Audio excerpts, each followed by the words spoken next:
E aí pessoal, tudo bem? Meu nome é Suail Rodrigues, esse é o canal O Canto da Lei, sejam todos muito bem-vindos. Esse canal, pessoal, eu criei com o objetivo de ajudar as pessoas que estudam para concursos públicos a memorizar de uma forma mais agradável, mais lúdica, através da música, os diversos artigos das inúmeras leis que são cobradas nas provas de concursos públicos. Sim, eu já adianto que todas as músicas desse canal são de minha autoria, então se alguém usar em algum outro canal ou alguma outra plataforma vai ter problema, sim. Mas hoje não tem nenhuma música porque eu quero falar de um assunto que às vezes as pessoas têm dúvida, né? Que é a heteroidentificação dos concursos públicos para o pessoal que faz para correr pelas cotas, certo? Então, se você gostar, curta, se inscreva, compartilhe e depois vai estudar. Bora pro vídeo. Então, pessoal, eu queria falar sobre esse assunto, né, da heteroidentificação, porque algumas pessoas têm dúvidas, né, em relação a isso. Já vi vários vídeos aqui de pessoas com dúvida em relação a como é que funciona esse processo, né? Então eu queria falar um pouquinho sobre isso, como é que foi o meu processo. Eu queria só esclarecer também que eu estou gravando agora sem o microfone porque está dando um ruído que eu não sei de onde está vindo. Tem um microfonezinho aqui, mas ele está dando um ruído, então eu achei melhor tirar e gravar só com o microfone do próprio celular, né? Então perdoe aí se o áudio não ficar muito bom, mas é por causa desse motivo, desse um ruído muito forte no fundo, certo? Então vamos lá, né? O pessoal tem dúvidas em relação à questão do processo de heteroidentificação, né? Você se inscreve com um concurso e lá tem as cotas, e aí você coloca para concorrer pelas cotas e vai ter um dia que você vai ter que participar do processo, né, lá de heteroidentificação, né, perante uma banca. Isso pode ser pessoalmente ou virtualmente, né? Aí eu queria falar do meu processo. Eu sou servidor público aqui do Tribunal de Justiça de Goiás, eu sou analista judiciário, né, mas fui técnico judiciário no TJA de Goiás, de Rondônia, né? No TJ de Rondônia, eu não coloquei para concorrer pelas cotas na época, porque ficaria muito caro. Lá ia ter que ser presencialmente, né? E eu morava no interior de Rondônia, numa cidadezinha chamada Cerejeiras, e esse processo de heteroidentificação ia acontecer lá em Porto Velho, né? E é uma distância muito grande e muito caro, né? Eu nunca entendi por que as coisas são tão caras lá em Rondônia, em termos de passagem, né? E na época eu era servidor público municipal, lá em Cerejeiras, e ganhava um salário mínimo, não seria viável conseguir ir lá, né, porque a passagem era muito cara. Então eu coloquei para concorrer só pela ampla concorrência mesmo, e enfim, se eu tivesse feito pelas cotas, eu teria tomado posse antes, né, mais cedo. Mas deu certo também, enfim. Só que no TJ de Goiás, não, eu já coloquei pelas cotas, né? E aí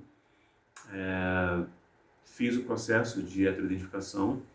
E aí foi virtual, eles mandaram um link, né? Foi interessante que na época eu estava lá em Rio Verde ainda, né? E aí recebi um e-mail do TJ me convocando para poder participar desse processo de heteroidentificação.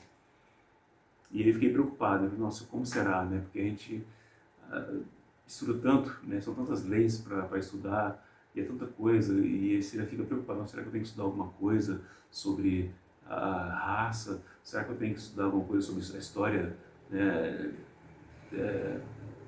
dos negros e tal? Como que será, né? E aí fui ver alguns vídeos aqui na internet e o pessoal falando que não é nem um bicho de sete cabeças, que é tranquilo e tal. E eu pensei, pô, será? Mas, né, será que não mudaram? Será que agora eles não cobram alguma coisa a mais?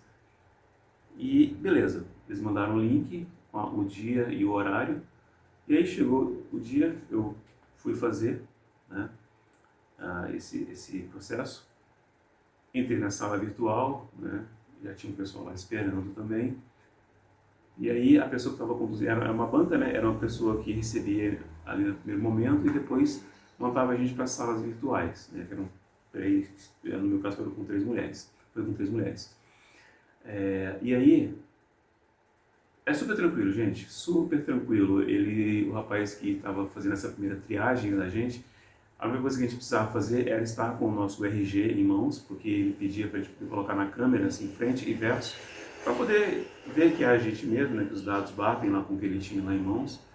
E em seguida ele pedia para aguardar e falava, olha, eu vou te direcionar para a sala tal, sala, sei lá, sala 1, sala 2, sala 3, e lá a gente fazia o processo com as pessoas da banca que estavam lá. E assim foi feito, né?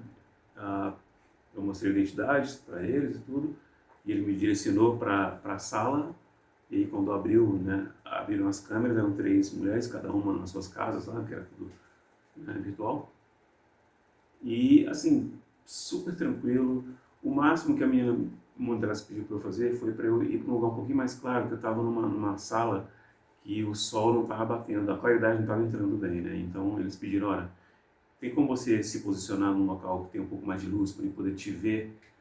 E aí sim, eu só peguei ali o celular, mudei de posição assim e ela, ok, já estamos te vendo, tudo certinho, né? Porque eles querem ver o seu tom de pele, querem ver nariz, boca e tudo, porque é os fenótipos, né?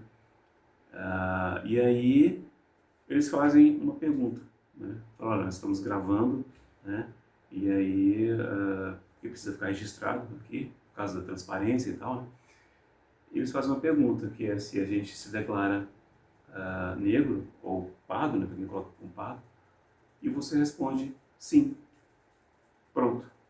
Muito obrigado, pode sair. Ou seja, aí você desliga aí a câmera e, enfim, é só isso.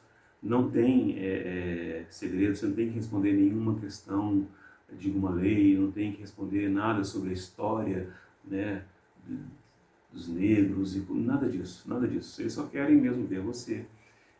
E esse processo, porque lá no início, quando começaram com essa coisa de cotas, acho que podia fazer por foto, né? Você mandava foto e tal, e teve muita picaretagem, né, de algumas pessoas. E a gente que se pintava também, né? Mandava foto pintado, né? Tudo, assim, o jeitinho brasileiro, né?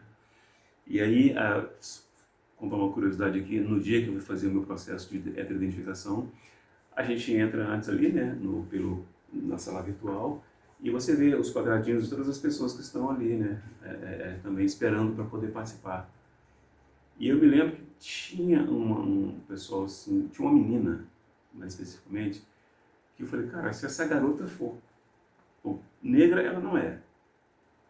Parda também, ela era branca, né, o nariz era fino, os lábios finos, tudo, o cabelo no máximo, o cabelo era encaracolado, né? Aquele cabelo que não é crespo, só é encaracolado, mas não é crespo nem nada. E eu olhei aquilo e falei, gente, mas será que essa garota não é possível, né? E aí, enfim, rolou lá o processo todo e eu lembro que eu marquei o nome dela, assim, eu gravei o nome dela, falei, não, eu preciso ver, né? Depois, quando saiu o resultado sai, tipo assim, umas 2 semanas depois, o resultado saiu, e aí eu fui lá ver, né, se eu tinha sido aprovado. Assim, não tinha nenhuma dúvida que eu seria aprovado, mas, né, fui ver o nome, depois o nome dela estava lá como aprovada também, porque não tinha, assim, não fazia sentido. E realmente ela não estava aprovada, não foi aprovada e tudo, porque a garota era branca, a outra era literalmente branca, entendeu? Assim, então, tem questão do bom senso também, né? Pessoal, vou jogar, né? Se colar, colou. Acho que mais ou menos foi essa a ideia. Mas, assim, há quem seja a favor das cotas, há quem não seja a favor. Enfim, eu acho que não seria necessário, né? Tanto que lá em Rondônia eu passei, não fui pelas cotas, e passei no cadastro reserva, fiz um vídeo falando sobre o cadastro reserva, né? Mas deu certo, eu entrei também. Então, assim, talvez muita gente não concorde, né, com a questão das cotas, eu também acho que não é necessário, mas como está aí, não é uma coisa ilegal, né? A própria lei respalda as pessoas de participarem dessa forma, então por que não, né? A intenção desse vídeo é tranquilizar as pessoas que talvez, você passou no concurso aí, vai fazer esse processo, agora está preocupado, não sabe como é que vai ser. É super tranquilo, gente, super tranquilo, você não tem que responder nada, você não tem que estudar nada, entendeu? Para poder fazer o processo de identificação, certo? É simplesmente dizer se você se autodeclara preto, negro, né, ou pardo. Só isso, certo? Então, assim, vão em paz, continue estudando, agora vai dar certo. Abraço.